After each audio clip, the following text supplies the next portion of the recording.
अपठित गद्यांश में जो प्रश्न आते हैं उनको मैं आपको बता देता हूँ, इन्हें अपने परीक्षा बोर्ड में टिक कर लेना। और कुछ प्रश्न जो है वो प्रश्न बैंक से भी आएगा, तो प्रश्न बैंक में वो तो परीक्षा के समय में आपको बता पाऊंगा कि कौन कौन सा प्रश्न संभावना है आ सकता है। फिलहाल अभी जो है ना, जो जो प्रश्न बता रहे हैं हम तैयारी पहले ज़्यादा करेंगे, बाद में इसको और कम करते जाएंगे। तो पहले ज़्यादा कर लो, हो सकता है बाद में मैं आपकी मदद ना कर पाऊँ, इसलिए अभी जितना बताया जा रहा है आप लोगों को उन सभी को आप लोग पढ़ लो। तो ये वीडियो जो है वो कक्षा 10वीं का है और छत्तीसगढ़ बोर्ड का है और सब्जेक्ट संस्कृत का है। तो चलो मैं आपको बता देता हूँ प्रश्नों को, जैसे कि ये पहला प्रश्न है, इसको देख लो। ठीक है, आपको देखना है, जरूरी नहीं है कि ये प्रश्न यहीं से है, प्रश्न बैंक से भी आ सकता है क्योंकि ये अपठित गद्यांश है। याद रखना, पठित गद्यांश नहीं, अपठित गद्यांश है। तो अपठित गद्यांश जो है जरूरी नहीं है कि वो बुक से ही आए, ठीक है, बाहर से भी आ सकता है। तो ज्यादातर संभावना ये रहता है कि ये प्रश्न बैंक से आ सकता है। तो देखेंगे बाद में प्रश्न बैंक के प्रश्नों को। ठीक है, तो अभी जो संभावना है आने के उनको देख लेते हैं, क्योंकि यहाँ से रिकॉर्ड में हर साल मतलब किसी सन में आए हुए प्रश्नों को उठाया है। जैसे कि देख सकते हो यहाँ पे आपको स्पष्ट दिखाई दे रहा होगा 2019 और 2022 में आया है। तो इस तरह से किसी न किसी सन में आए हुए को उठा लेते हैं। ठीक है, बाई चांस बहुत कम होता है ऐसा अपठित गद्यांश वाले में, लेकिन हमें छोड़ना नहीं है, हमें देखना है।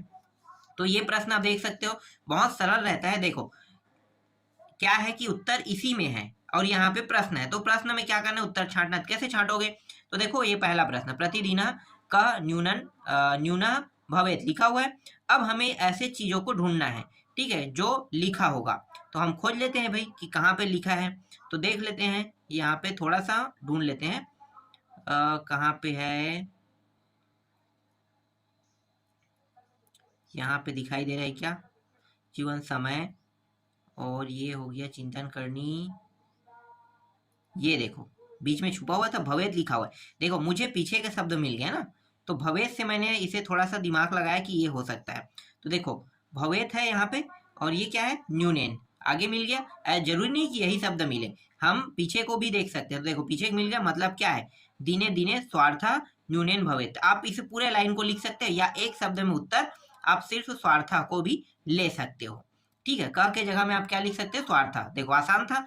इसी तरह से प्रतिदिनम कह अधिकाधिक भवेत लिखा हुआ है, तो इसको अगर आपको ढूंढना है तो फिर देखते हैं। देखो ये अधिकाधिक भवेत लिखा हुआ है, तो आगे में क्या लिखा है, देखो परार्था।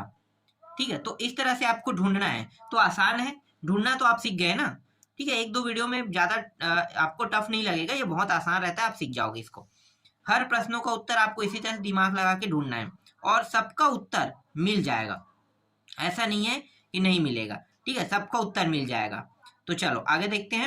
अब मैं आपको सिर्फ प्रश्नों को बता देता हूँ, परीक्षा बोर्ड में देख लेना, सभी को पढ़ के जाना है आपको। ठीक है, और इसके बाद देखो ये दूसरा प्रश्न है, इसको टिक कर लेते हैं, इसको टिक कर लेना। सबका उत्तर वैसे ही ढूंढना है जो जो चीज है इसमें। ठीक है, आगे दिखाता हूँ, ये इंपॉर्टेंट है, ये इसको भी देखना है। ठीक है, संसारे वाले इसको भी टिक कर लेना है। इसके अलावा इसमें देखो कई बार क्या होता है, गद्यांश पूछ दिया जाता है ना, और ये चौथा आपको टिक कर लेना है। ठीक है, ये पांचवा है, इसमें ज्यादा नहीं है, 6-7 प्रश्न है, आएगा तो सिर्फ एक प्रश्न है, लेकिन पढ़ना आपको ज्यादा पड़ेगा। ये प्रश्न भी देख लेना, ये प्रश्न भी देख लेना। ठीक है, तो 6-7 प्रश्न हो गया। हाँ, कुछ ऐसे प्रश्न भी है जो, ये तो ज्यादा नंबर का प्रश्न है ना, ये है लगभग, मैं बता देता हूँ कितने नंबर में आता है, 4 नंबर में आता है। ठीक है, ये 4 नंबर का। 3 नंबर वाला और एक टॉपिक है जो यहाँ पे देखो छुपा हुआ था, मैं आपको दिखा रहा हूँ, 1 मिनट। देखो यहाँ पे मैंने टिक कर दिया, देखो ये छुपा हुआ था। तो ऐसे प्रश्न भी आते हैं, देख सकते हो, ये गद्यांश से है, पद्यांश से है। ठीक है, एक प्रकार के पद्यांश मान लो। तो देखो इस प्रकार के भी प्रश्न आते हैं। अब यहाँ पे देखो ये प्रश्न है, तो उठा के दे दिया जाएगा इसी को। ठीक है, तो इस तरह के प्रश्नों की भी प्रैक्टिस आपको करना है। जैसे कि यहाँ पे मैंने टिक कर दिया, मुझे ये ढूंढने पे मिला ना। और यहाँ पे देख सकते हो 3 नंबर में ये भी आता है, ये वाला सेम है, वही है, क ख ग 3 प्रश्न रहेगा, 3 नंबर का रहेगा, एक एक प्रश्न का। यहीं से आपको ढूंढ के क्या बताना है, उत्तर बताना है।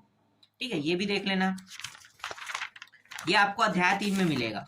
मैं आपको बता देता हूँ परीक्षा बोर्ड के अध्याय कौन से मिलेगा, ये रहा 3 में। ठीक है, तो 3 में देखना, 3 में मैंने इसे हर एक अध्याय वाइज मैंने टिक किया है, तो आपको हर अध्याय में ये नहीं मिलेगा, ये कुछ ही अध्यायों में है। एक मिनट मैं बताते चलता हूँ। ठीक है, अभी मैं आपको दिखा रहा था, देख लो, ये तीसरा मैं दिखा रहा था ना, इसमें है क्रिया कारक वाले में मैंने दिखाया था आपको। तो क्रिया कारक वाले में देखोगे तो ये वाला प्रश्न मिलेगा आपको। ठीक है, और विलासा वाला देखोगे तो आपको ये वाला प्रश्न देखने को मिलेगा। ये इंपॉर्टेंट है 3 नंबर के। इसी तरह से और कौन सा है, हाँ देखो, पक्ष युधिष्ठिर संवाद वाले में ना आपको ये प्रश्न टिक कर लेना है चौथा को, क्योंकि यहाँ पे चौथा है, पांचवा है और ये छठवा, मतलब ये प्रश्न है। ठीक है, मतलब 3 प्रश्न यहाँ पे दिया हुआ है, इन तीनों को देखना है।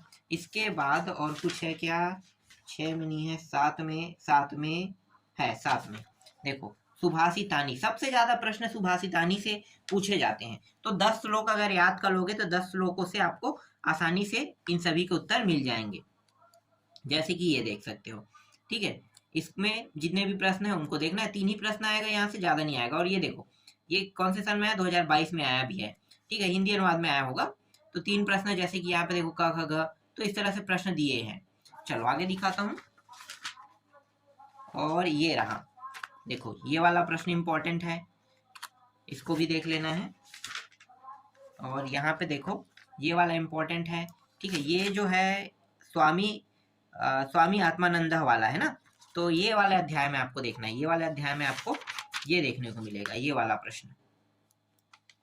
और है क्या, कोई अध्याय में देख लेते हैं। हाँ, विचित्र साक्षी वाला जो अध्याय है उसमें आपको देखने को मिलेगा यहाँ पे। ठीक है, देख लो, कश्चन निर्धनो जना। ठीक है, इसको देख लेना है। और जब मैं आपको मॉडल क्वेश्चन पेपर सॉल्व करा दूंगा उस समय ये पूरा क्लियर हो जाएगा। ठीक है, और इसको भी देख लो, वहां पे मैं समझा भी दूंगा उन प्रश्नों को, ये वाला। ठीक है, ये कौन सा अध्याय है मैं देख लेता हूँ। हाँ, उसी में है, विचित्र वाला, मतलब विचित्र साक्षी वाले में ही है। और है क्या, बस इतना ही तो था। ठीक है, इतने को देखना है। इस तरह से संस्कृत में जितने भी महत्वपूर्ण प्रश्न थे वो पूरा मैंने बता दिया आप लोगों को। बस आपको क्या करना है, तैयारी करके रखना है अभी से।